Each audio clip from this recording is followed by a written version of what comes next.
Mondragonentzako ezinbesteko da Mondragon Unibertsitateko ikasleekin zubilanerako estrategiak martxan jartzea.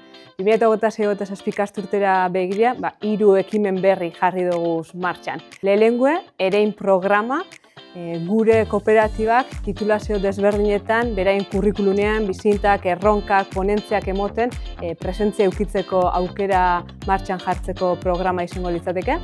Bigarrena, Arrobia programa, dual proiektuak eta gradu amaierako proiektuak gure kooperatietan alternantzia inaz ikasleak gure kooperatibak ezagutzeko aukera eukitzea.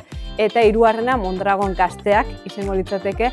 Mondragonen egiten duguna garrantzitsua da, baina zelan egiten dugun areta garrantzitsua da. Eta uste dugu hori Mondragon Unibertsitateko ikasleek ikusti ezagutzi eta batez bizitze garrantzitsua dela. Eta horretarako graduen zier, hainbat eta hainbat ekimen martxan jarriko dugu gure egiteko modu hori beraiengana iristeko.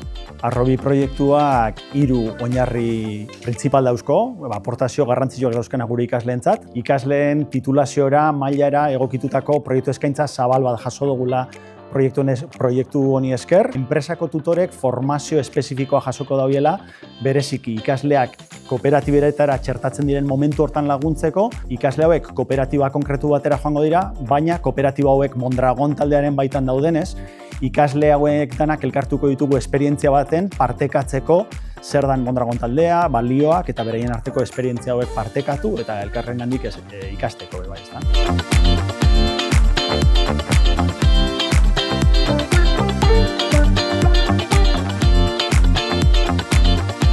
Azkenean egin dugun trivial joku hau oso interesgarria izan da.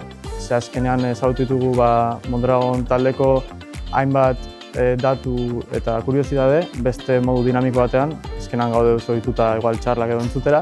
Eta azkenean iniziatiba divertigarria hau oso interesgarria izan da guretzako.